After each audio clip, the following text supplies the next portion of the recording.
Hello! Live tayo ngayon. Ang topic natin is Engineering Mechanics, Dynamics, Kinematics, and Newton's Law of Motion, Part 2. So, kung hindi pa napapanood yung Part 1 for this topic, ililink ko na lang sa description para ma-check nyo muna.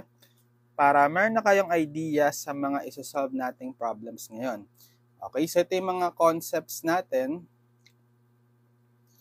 Okay, tandaan natin tong mga formula to, yung mga kinematic equation, tsaka yung Newton's law of motion. So nakapag-solve na tayo ng some problems. Umabot tayo sa problem number 7. Okay, sige, tuloy natin. Let's have problem number 8. Sulat ko muna.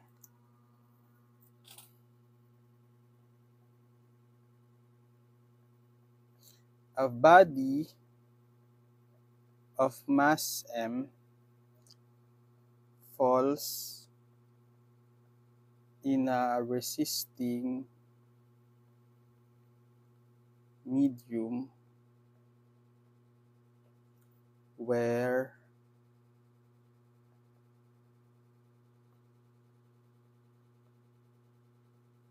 the resistance is proportional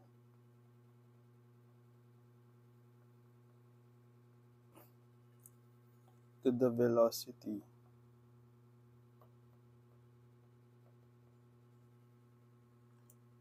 If the initial velocity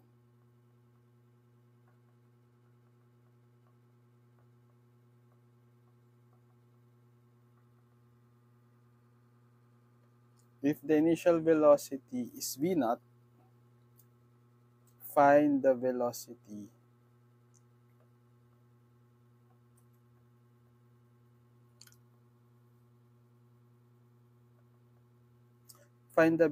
at any instant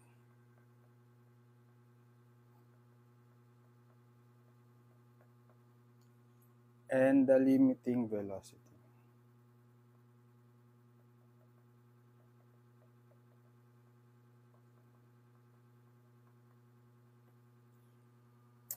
A body of mass m falls in a resisting medium where the resistance is proportional to the velocity.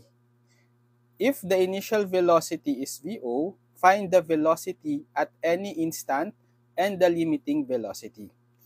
Okay, so meron daw tayong body with mass m falls. Sabihin, para siyang free fall, right? In a resisting medium where the resistance is proportional to the velocity. So habang nagfo-fall yung mass, a body of mass m, merong resistance that is proportional sa kanyang velocity. So sabi, if the initial velocity is VO, find the velocity at an instant and the limiting velocity. So halimbawa, meron tayong body,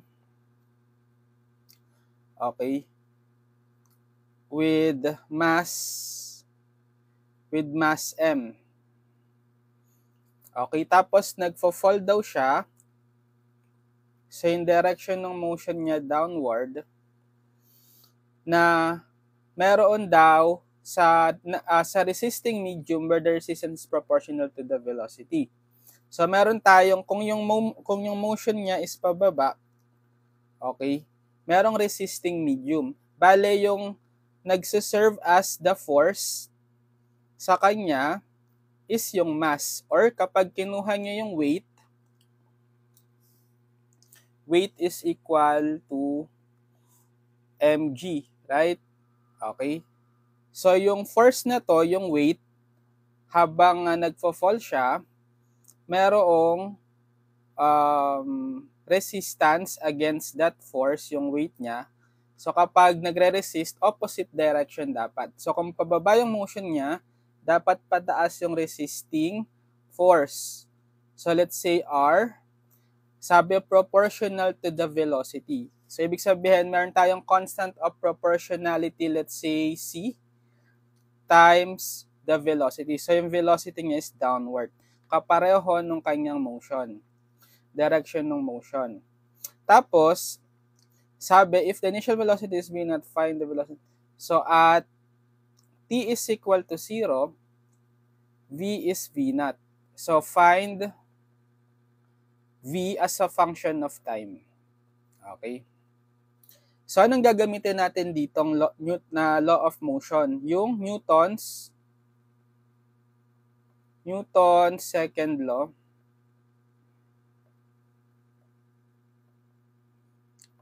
Diba ano yung Newton's law, second law of motion? So, yung force is equal to ma.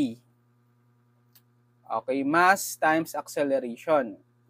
So, yung force natin is yung weight equal to mg minus, parang summation nyo yung forces acting. Okay? Kasi meron tayong dalawang force, yung weight, tapos yung resisting force. So, bale, yung weight minus r, so minus kasi opposite direction, is equal to ma. Pero yung a, pwede nyo yung i-represent, but kasi kailangan natin velocity eh. But a is the derivative of velocity with respect to time. So, pwede nyo ipalit yan dyan. Okay? dv over dt. Tapos, kung isa-substitute natin yung na-represent natin, yung weight, that's mg, right? Minus r, cv, equals m dv over dt. By the way, yung g dito, g is acceleration due to gravity. Okay, so sige, let's say, ano tayo? Ang value niya is nasa metric system.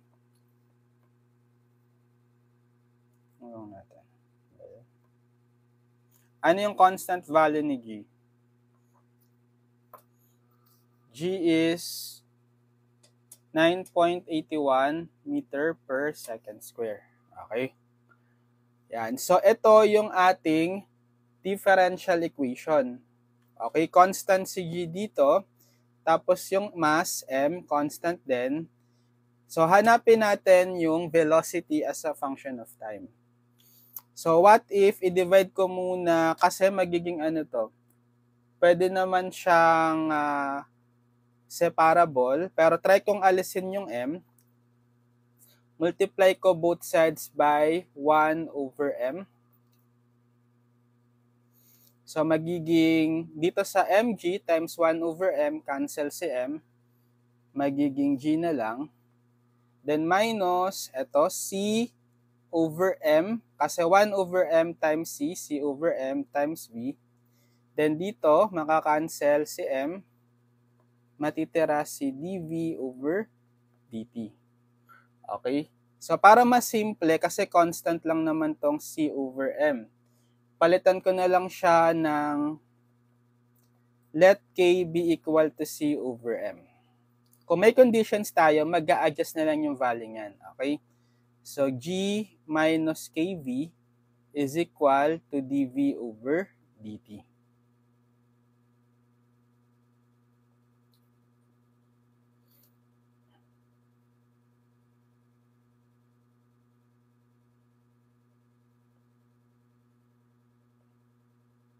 So, anong type ng differential equation ito? So, this is separable. Pwede siyang separable, right? Isosolve ngayon natin tong DE. So, pwede nating paghiwalayin muna si V tsaka si T. Multiply ko both sides by dt. So, pag distribute, bale mamultiply itong G minus KV times dt. Tapos dito, cancel si dt, magiging dv. Then, separable siya. So, dapat yung nakamultiply lang kay t is function of v. Yung t is nakamultiply yung nakamultiply lang kay dt is function of t. And yung nakamultiply lang kay dv is function of v. So, hindi function of t itong nakamultiply kay dt g minus kv, function of v yan. So, pwede nyong i-cross multiply na lang dito si g minus kv, right? So, bale dt is equal to dv over g minus kv. So, na-separate na natin yung variable, integrate na natin both sides. Okay. So, integral ng dt, t, equals integral ng dv over g minus kv. Diba kapag ganito, shortcut formula, integral ng dx over ax plus b. Okay? Thank you for the rose, for the gift for you. Ang shortcut formula lang yan is, yung coefficient, kapag meron tayong coefficient nung independent variable sa denominator, di ba sa a na hindi equal to 1, any other constant than 1, that's 1 over a times ln of ax plus b plus c. So, linear form din naman yung ating integrand, yung denominator niya, is naka ax plus b form. Hindi nga lang x yung independent variable but b. Pwede yung isulat as integral ng dv over negative kv plus g. Right? Inuna ko lang yung may variable. So, applying this shortcut formula, bale yung a natin dito is yung negative k. So, bale, 1 over a, which is yung negative k, and then ln nung denominator. Okay, so kahit kopyahin nyo na lang to, yung g minus kv. Yan. Ito yung integral niya. ln nung denominator. Okay. Tapos, pwede nyong lagyan ng constant of integration plus c. So, pwede pa natin tong i-simplify. Sige. So, transpose natin. Transpose ko to dito. Bale, hiwalay ko yung t, isama ko yung t kay c.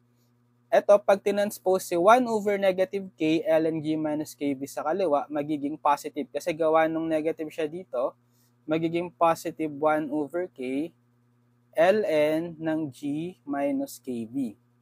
Then, itong t, magiging negative t plus c. Alisin ko muna yung k para walang denominator. Aalisin natin yung ln. Yung usual yung ginagawa kapag nagsisimplify ng general solutions ng DE, kapag may ln, yung tinatransform into exponential base e. Right? So, alisin ko muna itong k, multiply ko both sides by k. So, dito cancel. Bale, ln g minus kv is equal, so negative k t, then k times c plus kc. Constant of integration to capital C. Tapos, gawin kong exponent both sides of the base e. Yan. So, ito, makakancel ito. Property yan ng inverse function. Inverse si e tsaka si ln. So, matitira is the absolute value ng g minus kv. Tapos ito, pwede nyo gawin is e to the negative kt. Kasi by multiplication law of exponent, pwede itong isulat as e to the negative kt times e to the kc. Right? Yung x to the m times x to the n is equal to x to the m plus n. Kasi same base e sila. Pero, maa-absorb lang ni c etong e to the k. Okay? Back to c na lang siya. Diba? Kasi constant lang naman yung base e. So, magiging absolute value ng g minus kv is equal, so unahin ko na si c dito, followed by e to the negative kt. Alisin pa natin yung absolute value. Pag inalis yung absolute value, magiging g minus kv is equal to plus minus c e to the negative kt. pero ma-absorb lang ni C yung plus minus kahit back to C na lang siya. Okay. Tapos, kailangan nating isolve yung value ni C dito. Ito yung general solution. Diba sabi, may condition that the initial velocity is V0. Ibig sabihin nun, at time t is equal to 0, V is V0. Okay, so sa-substitute nyo ngayon, so papalitan nyo yung t ng 0, yung V ng V0. Okay, so magiging G minus K, yung V ang papalitan nyo ng V0, is equal to C, e to the negative K times T, which is 0. So, ito magiging e to the 0 lang yan, diba? Which is 1. So, G minus K V0 is equal to C. Okay. So, therefore, pag pinalitan natin sa general solution, si C, ito yung value niya. Magiging particular solution niya is G minus KV is equal, yung C papalitan na natin ng G minus KV0 e to the negative KT. So, ito yung particular solution. So, kung gusto nyo, kapag sinolve natin si V explicitly,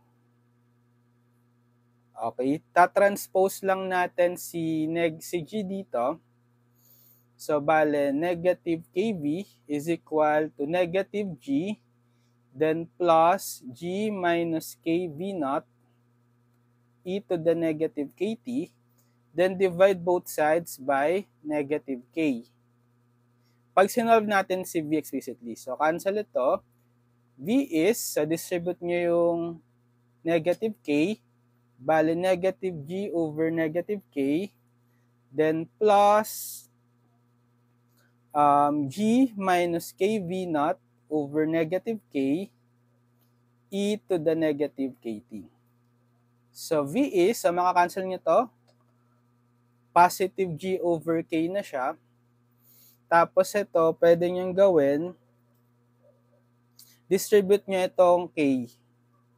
So, plus G over negative K minus KV0 over negative K e to the negative KT. So, V is G over K. Ito magiging negative G over K. Tapos ito cancel, positive. Cancel si K, V0 na lang. Right? V0 e to the negative KT. Or, unahin natin itong positive V0 minus G over K.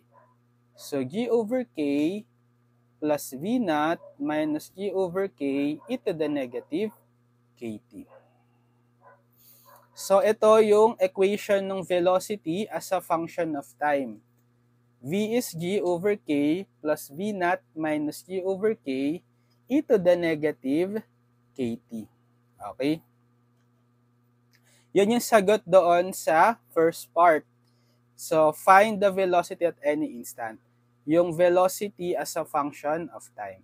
And then, the limiting velocity. So, paano hanapin yung limiting velocity? Pag sinabing limiting velocity, yun yung final velocity habang tumatagal yung time. Or, as t approaches infinity, ano yung magiging ina-approach na velocity ng body, ng mass m. So, ibig sabihin, nahanapin lang natin to find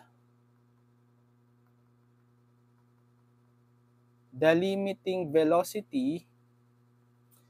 Take the limit ng V as t approaches positive infinity, which is limit ng, ano ba si V? Ito, di ba?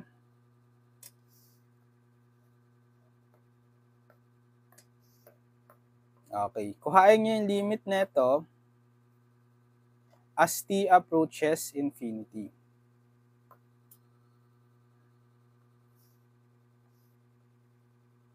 Positive infinity. So, kapag dinistribute nyo, pwedeng i-distribute yung limit So, magiging limit ng G over K as T approaches positive infinity plus, distribute nyo yung limit ng V0 minus G over K e to the negative KT as T approaches positive infinity.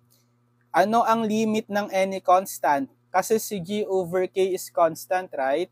So, kahit ano pang i-approach na value ni T, basta constant yung function nyo, automatic ang limit niyan is that constant pa rin, right? Plus, so ito naman, kapag nag-substitute kayo ng T dito sa expression na to, na napakalaki, kasi infinity let's say 9999999. Meron kasing e to the negative kt. Di ba kapag meron kang e to the negative infinity, which is yung sinet nyo, pwedeng 999999999, magsi-zero yan, kahit itry nyo sa calcu.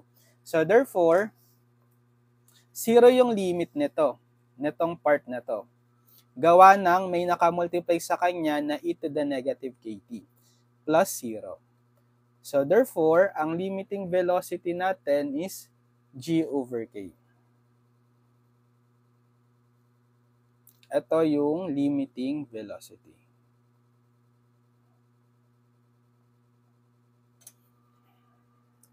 Gets?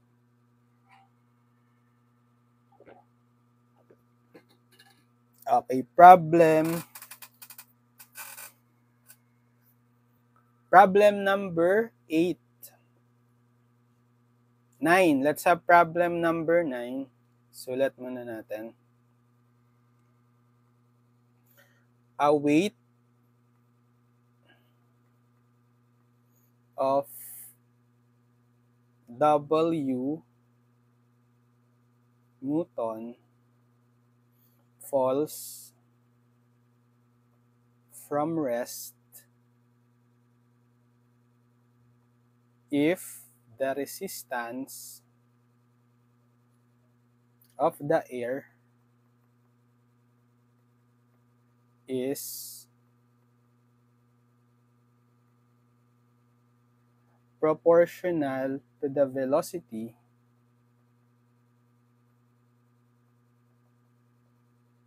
and if the limiting velocity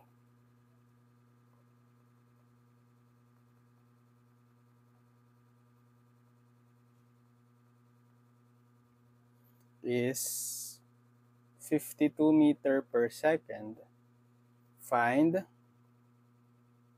so part A, the velocity at the end of 10 seconds.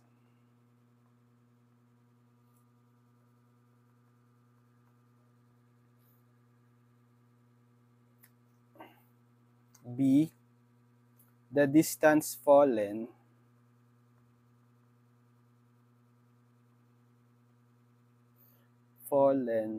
at the end of 10 seconds.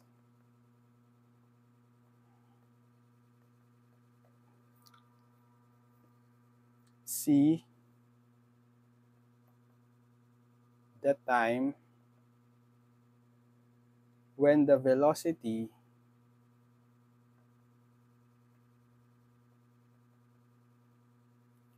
is half the limiting velocity.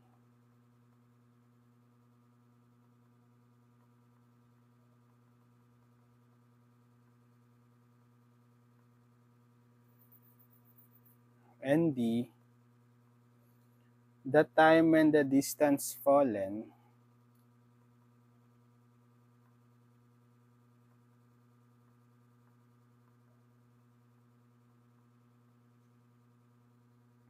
is 40 meters. Sige, basahin natin.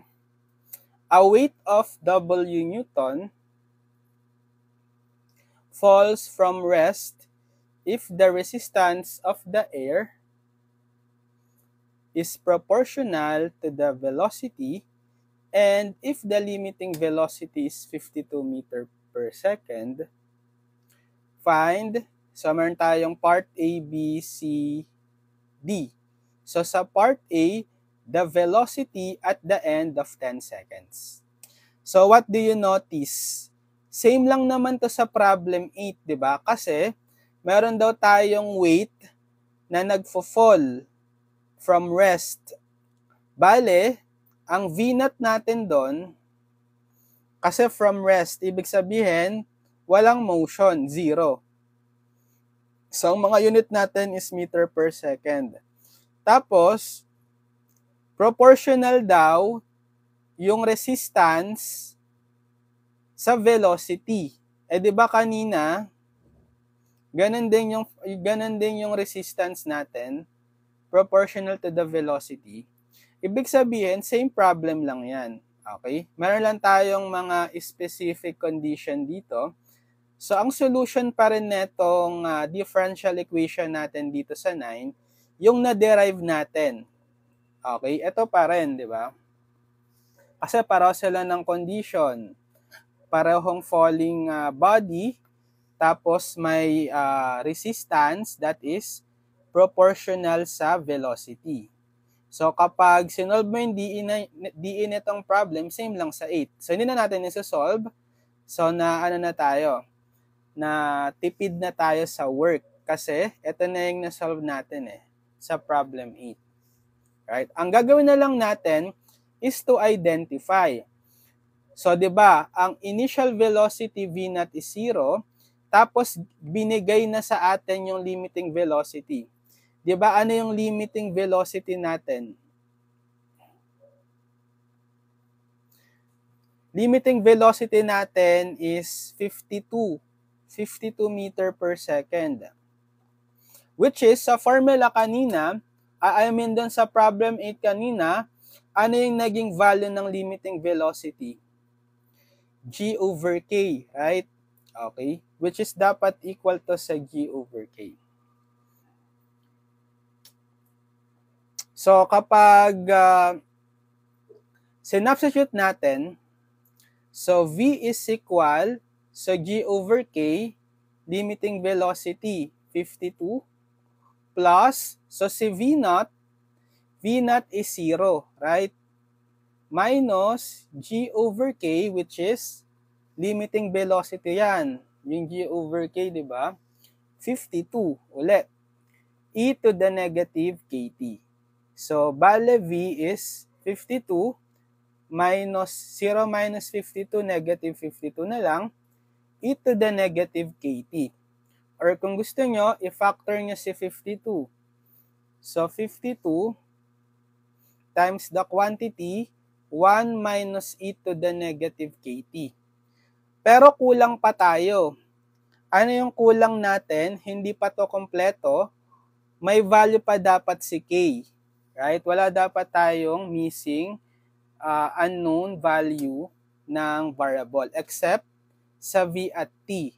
May K pa . Paano natin nahanapin si K? Gamitin natin yung 52 meter per second equal to G over K. Right? So, 52 is equal to G over K. Alam natin si G is 9.81, right? Meter per second square. So, masasolve natin si K. Cross-multiply na lang. Cross-multiply si K dito sa kaliwa.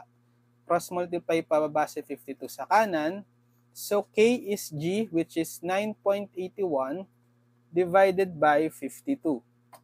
So, ilan yan? 9.81 divided by 52. Okay, approximately 0.189. Sige, 0.189 na lang. 0.189. So, ang pinaka-final equation natin, V is 52 times the quantity 1 minus e to the negative k. Negative k natin is yung 0.189t. Ayan. So, nasolve na natin yung velocity as a function of time. Diba? Kasi na-derive na natin kanina . Ang ginawa na lang natin, nag-substitute na lang tayo ng mga values. So, pwede na tayong mag-solve ng mga questions. So, sa part A, the velocity at the end of 10 seconds. So, A, find V. Ibig sabihin, hanapin yung velocity at T is equal to 10 seconds. Diba? So, ipa-plug in mo lang yung 10 dito sa t. So, v is 52 times 1 minus e to the negative 0.189t, which is 10. So, gamitan nyo na yan ng calculator. 52 times 1 minus e to the negative 0.189 times 10. Okay, 44.144 meter per second. 44.144 meter per second. Part B. So the distance fallen at the end of 10 seconds. So distance yung hinahanap. So find S at T is 10 seconds din. So paano kaya yun? Gamitan natin ng kinematic equation. 'Di ba? Alam natin na yung velocity is ds over dt. Right? Eh since meron na tayong v. Okay, meron na tayong v as a function of time. Ito. I-plug in nyo na ngayon. Plug in. Okay. Equal to ds over dt. Diba? Kinematic equation to. V is the derivative ng s over with respect to time. Solve natin tong differential equation, which is as a parabol dE. Diba? So, i-cross multiply nyo lang tong dt. Bale, 52 times the quantity 1 minus e to the negative 0.189t dt equals ds. Okay? Tsaka nyo i-integrate both sides. So, dito, sa left side, bale, constant lang ito. Constant lang si 52 labas. Magiging times integral ng 1 minus e to the negative 0.189t dt. So, pwede nyong i-distribute itong integral tsaka si dt. Bale, 52 integral ng dt minus 52 integral ng e to the negative 0.189t dt. So, 52 times integral ng dt, diba t? Tapos dito, negative 52, paano ang integral ng e to the negative 0.189t? So, shortcut formula,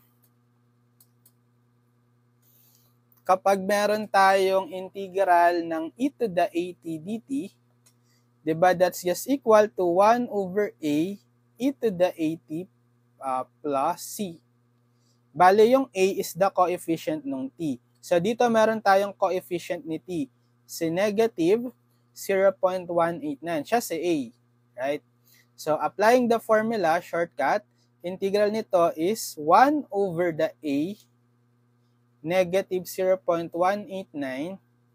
then times the same function, ito, e to the negative 0.189t. Okay? So, sige, i-factor out na lang natin. Factor out na lang natin ulit si 52 times t. Ito magiging, kasi negative divided by negative, positive na to. Positive e to the negative 0.189t over 0.189. Okay? Ito yung integral sa left side. Sa kanan, equal to the integral ng ds. Ano integral ng ds? ds, right? So, equal to s. Tapos lagyan nyo ng constant of integration plus c. Pero dapat masasolve natin dito si si c. So, ano yung condition?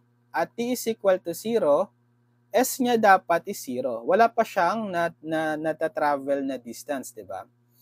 Okay, so kapag pinlagyan niya dito si t0 tapos si s0, magiging 52 times t, 0, plus e to the negative 0.189t, 0, over 0.189 equals S0 plus C. So ito, e to the negative 0.189 times 0, 1. Right? So 52 times, so 0, wala na yan, bala magiging 1 over 0.189. Okay? Equal 0 plus CC na lang. So ilan yan? 52 times 1 over 0.189. Okay, 275.13. Sige, approximately 275.13. Yan, kapag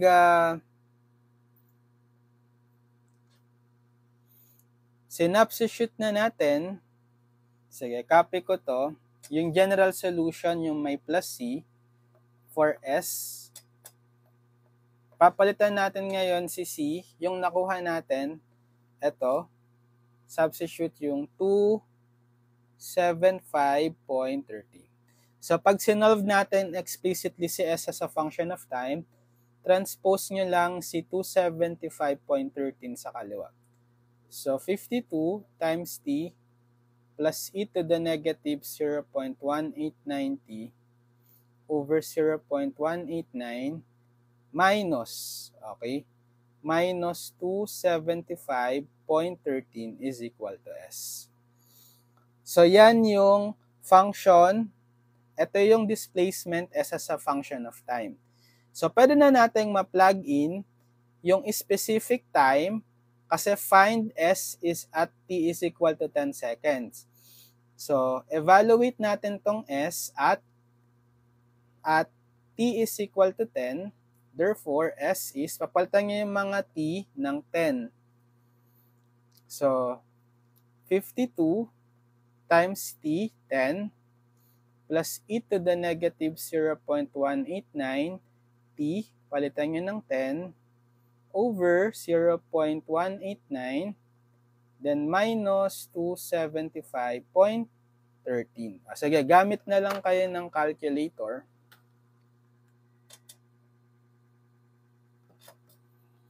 So, 52 times 10 plus e to the negative 0.189 times 10 over 0.189 minus 275.13. Ilan yan? Okay, 286.43. So, ito yung S at t is equal to 10. 286.43 meters, right? Okay, problem, and then meron pa palang sunod na question. Part C pa, hanggang D pala. Part C, the time when the velocity is half the limiting velocity. So sa C, hahanapin daw yung time. So C, find time when velocity is 1/2 down ng limiting velocity. Ano ba yung limiting velocity natin? 52, right? 52. So V is 1/2 times 52. 26 meter per second. E di gamitin natin yung equation, yung na-derive natin, V as a function of time. Baliktad naman to. Ang given is yung velocity. Hahanapin naman natin si t. So, pa-plug in natin kay V is, kalahati daw ng limiting velocity na 52 is 26. Okay, 26. Yan. Solve lang natin tong equation. So, sige, divide natin both sides muna by 52. Okay, cancel to. So, 26 over 52, edi kalahati. or 0.5. Magiging 1 minus e na lang to the negative 0.1890. Okay? Sige, so gawin ko, transpose ko to dito. So magiging positive to sa kaliwa, e to the negative 0.1890, then equal to 1, transpose is 0.5 sa kanan, magiging negative 0.5. Okay, so magiging ano na to? Simplify nyo tong kanan, 1 minus 0.5, 0.5. Okay, so paano masasolve si t? Get the ln ng both sides, right? Ln. So, by inverse property, makakancel to. Right? Matitira is yung negative 0.1890 na lang equals ln ng 0.5. Then, finally, i-divide na lang natin both sides by coefficient ni t yung negative 0.189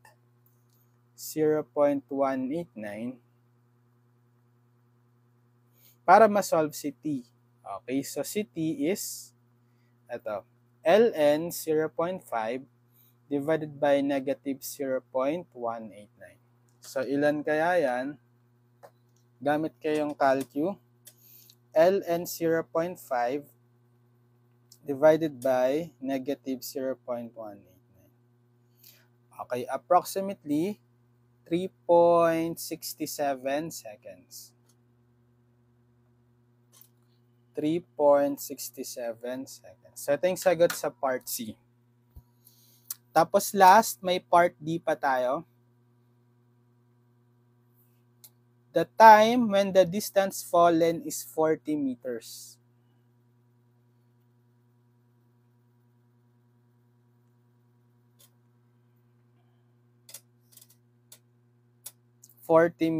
So, find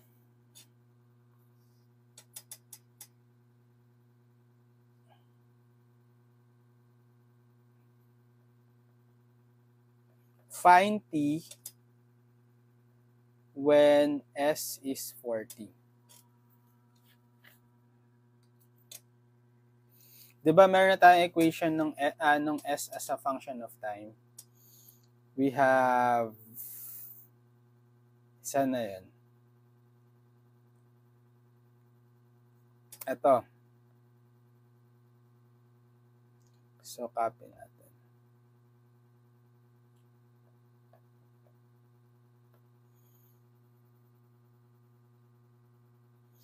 So, papalitan natin tong s ng 40. Okay? Tapos, isa-solve natin si t. Okay, naku, mukhang mahirap to kasi exponential tapos t. Pero sige, try natin. Bale, transpose natin si negative 275.13. Bale, 52 t plus e to the negative 0.1890 over 0.189 equals 40, so magiging positive 275.13. Okay, so magiging ano to, 40 plus 275.13, 315.13.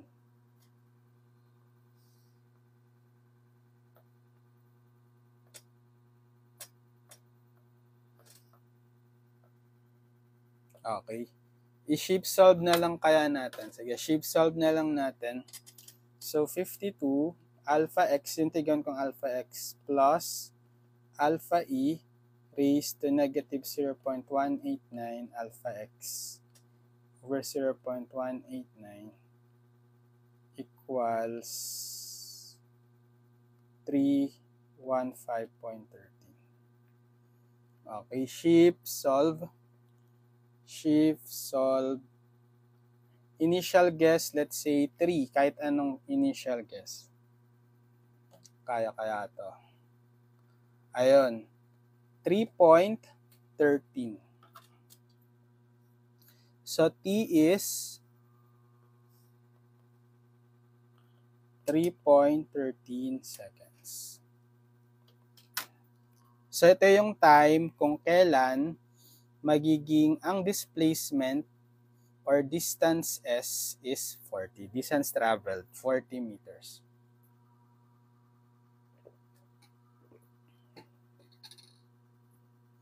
Problem number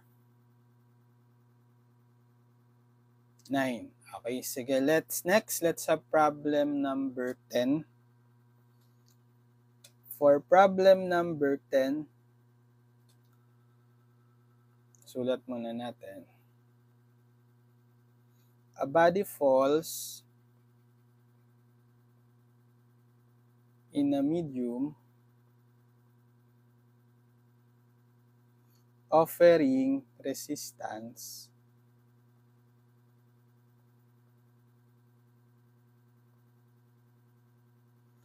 proportional to the speed at any time. If the limiting speed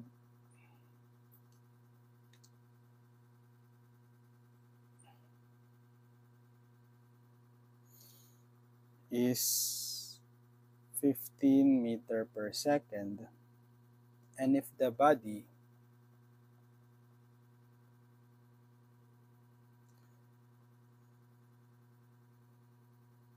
attains half that speed,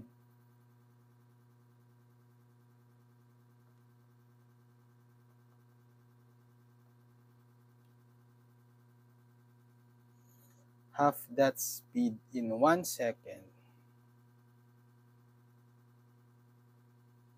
what was the initial speed?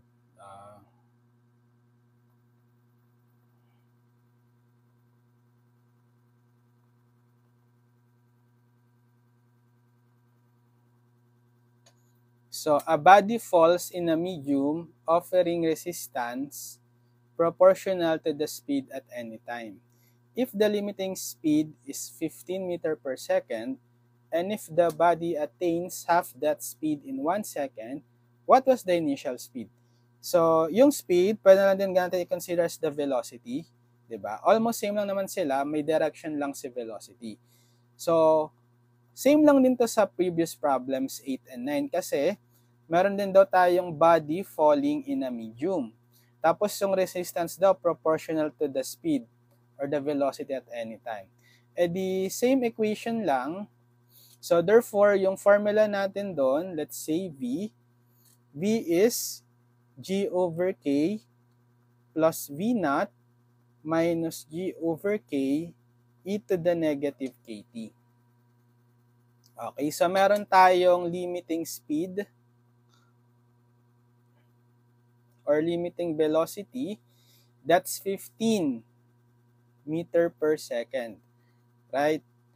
So, ano yung limiting speed? Equal yan sa G over K, right? Okay. So, pwede nyong i-plug in ngayon. V is G over K, 15, substitute, plus, so si V naught, wala pa tayong V naught. Kasi, yan yung tanong sa problem eh. What was the initial speed? So, as is muna, sulat natin V naught, then minus G over K, which is 15 uli, then e to the negative KT. Okay. So, pwede ngayon nating mahanap si K. Diba? Kasi, ang equation natin for the limiting speed is 15 equals to G over K, where G is 9.81 meter per second square. So, parang sa ginawa natin kanina, solve natin si K, cross-multiply si K dito sa taas, cross-multiply si 15 pababa. So, K is G, which is 9.81 divided by K, which is divided by 15. So, using calculator,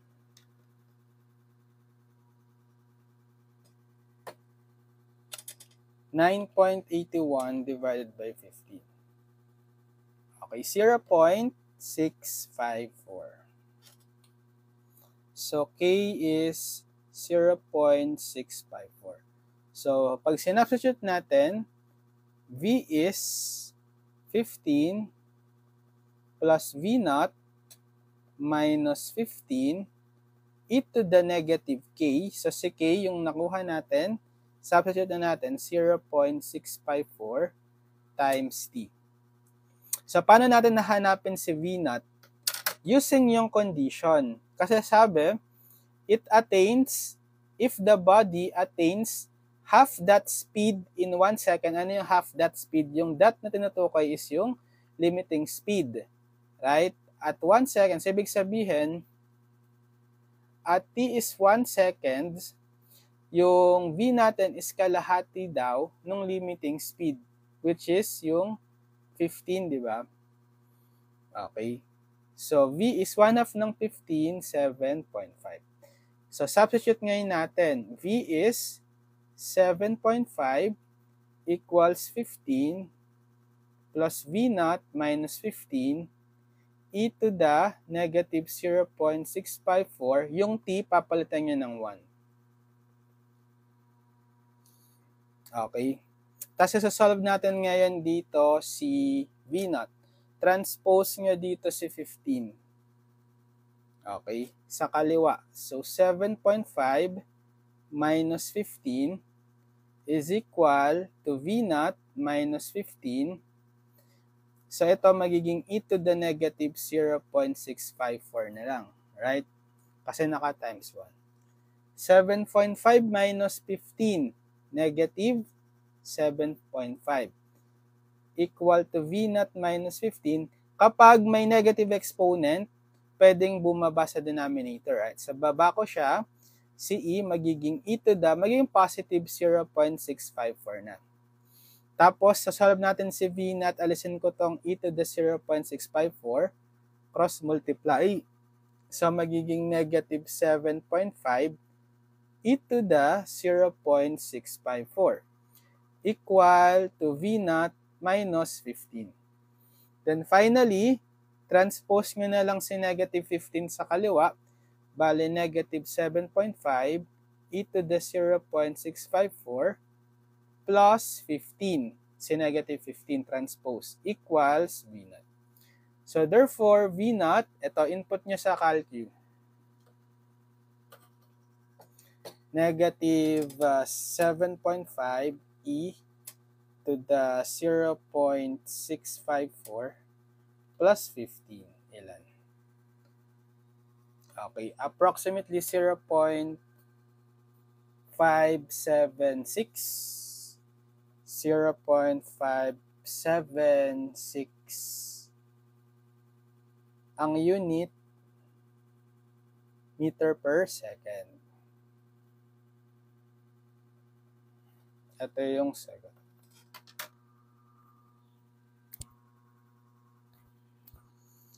Okay, problem number 10.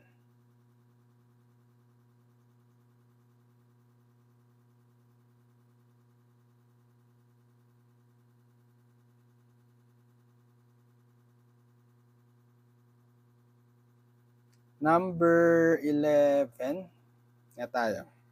Sulat natin. A 45 Newton weight is projected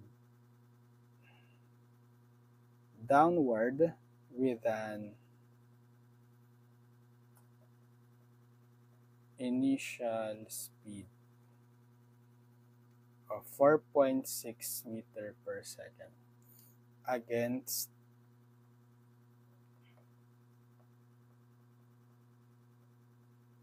a resistance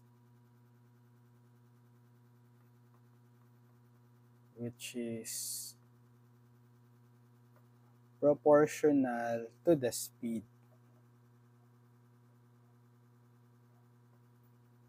If the limiting speed is double the initial speed,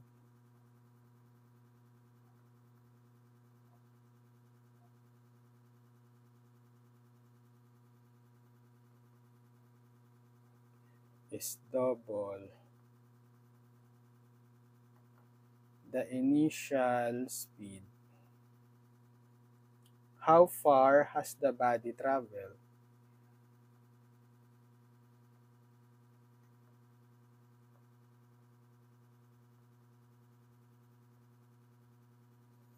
Traveled when it has reached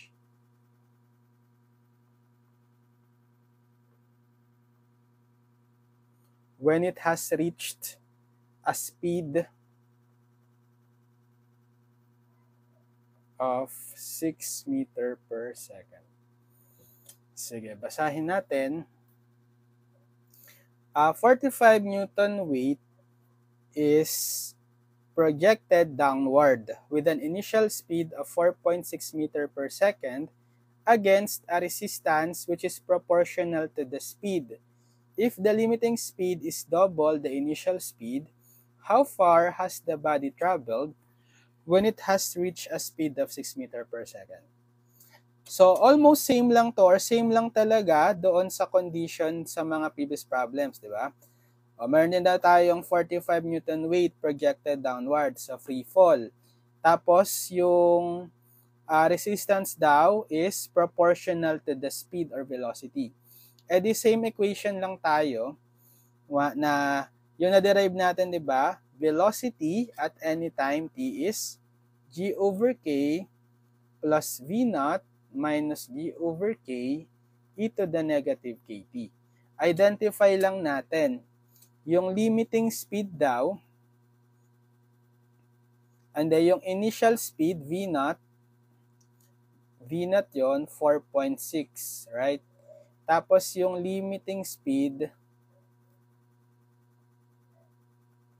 is double the initial speed. So kapag times 2 nyo to, yung initial speed, 2 times 4.6, 9.2. Okay? Yan. So pag sinubstitute natin, so V is yung G over K, bale ito si G over K, base dun sa derived formula sa problem 8, right? 9.2. Okay? Plus, so si V naught, alam na natin si V naught, 4.6. Minus G over K which is 9.2 ulit. E to the negative KT. So, V is equal to 9.2. So, 4.6 minus 9.2. Diba? Negative 4.6. E to the negative KT. So, para ma-solve si K, gamitin natin itong equation na 9.2 is equal to G over K, where G is 9.81 meter per second square. So, cross-multiply si K dito, pataas. Cross-multiply si 9.2 sa baba. So, K is 9.81 divided by 9.2. So, anong value natin ng K? Calcu. 9.81 divided by 9.2. Okay. 1.07. Sige. 1.07. Okay. So, bale, yung pinaka-equation natin, hindi, ito na pala. Ito, papalitan lang natin si K.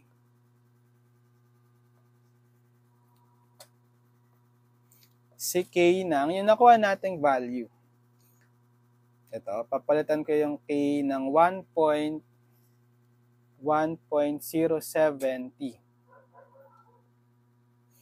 Okay, ito yung velocity as a function of time. Pero ang tinatanong,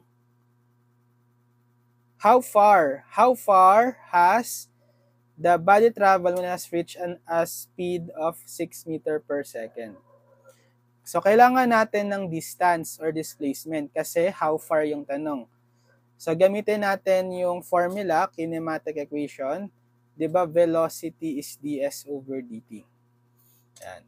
So, papalit natin yung V as 9.2 minus 4.6 e to the negative 1.070 equals ds over dt. Okay. So, i-separate natin yung variable. Separable to.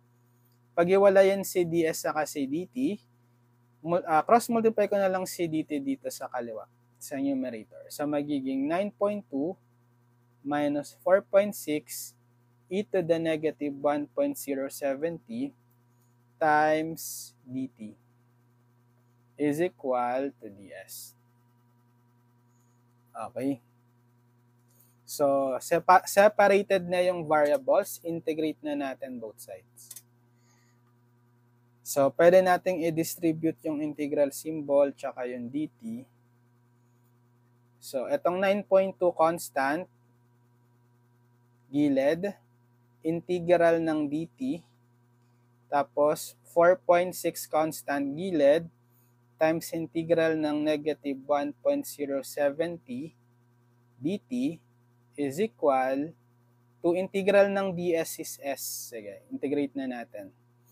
So, dito, 9.2 integral ng dt, t, minus 4.6.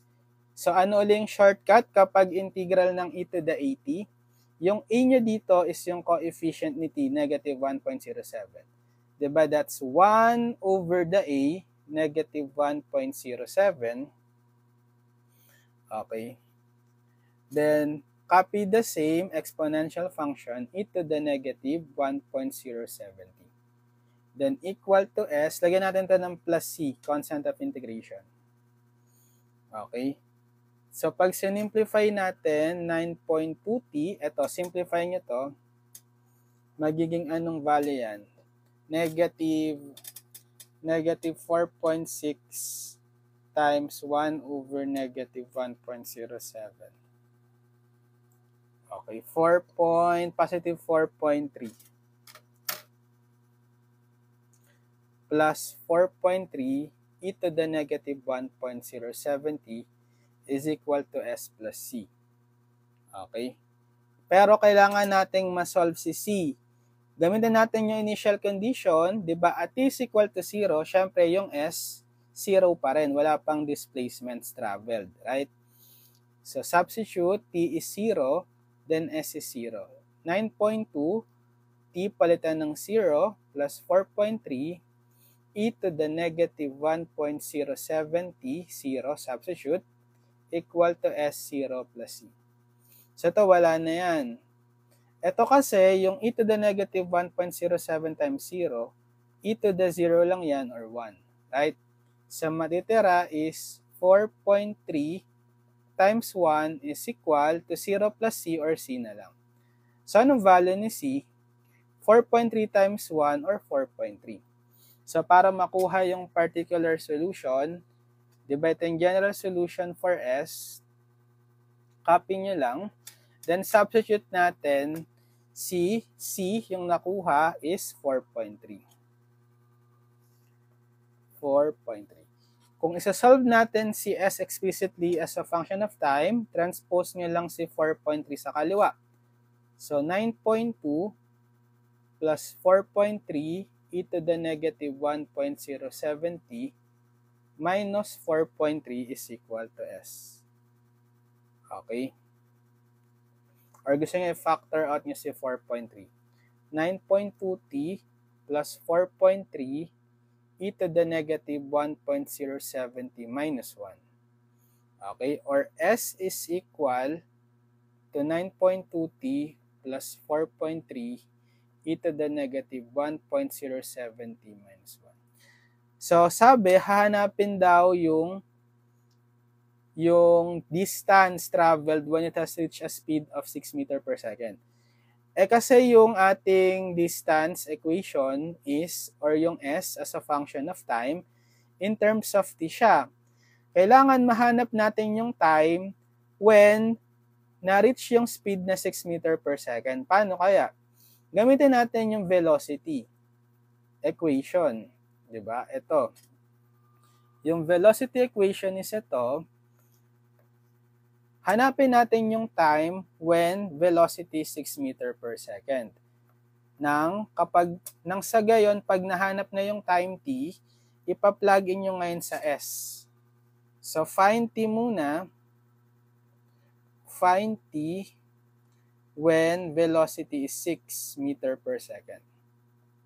So, substitute velocity 6, okay, equals 9.2 minus 4.6 e to the negative 1.070. Transpose natin ito dito. Transpose natin ito dito. So, 4.6 e to the negative 1.070 equals 9.2 minus 6. Okay. So, 4.6 e to the negative 1.070 equals, ano yung 9.2 minus 6? 3.2. Okay. Tapos, divide ko both sides by 4.6. Okay. So, e to the negative 1.070 is 3.2 over 4.6? 3.2 over 4.6. 0.7 na lang. 0.7. Okay, tapos get the ln ng both sides. Okay, para ma-cancel to, matitira is negative 1.070 equals ln of 0.7. Then divide both sides by negative 1.07. So, cancel to. T is ln ng 0.7 over negative 1.07. Approximately, ilan yan? Gamit calcu, ln ng 0.7 over negative 1.07. 0.33.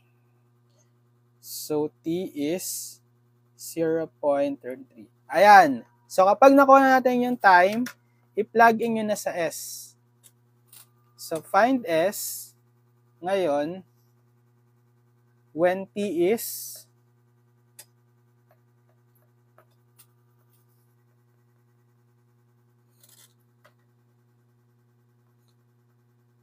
0.33.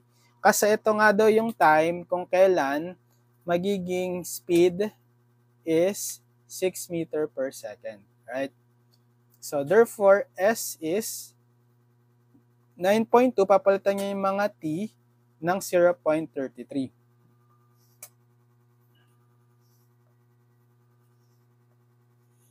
So, 0.33 plus 4.3 e to the negative 1.07 times 0.33 minus 1. So, gamit kayo ng calcu, 9.2 times 0.33 plus 4.3 times alpha e raised to negative 1.07 times 0.33 minus 1. Okay, 1.76. So, S is 1.76 meter. Okay, so yan yung sagot.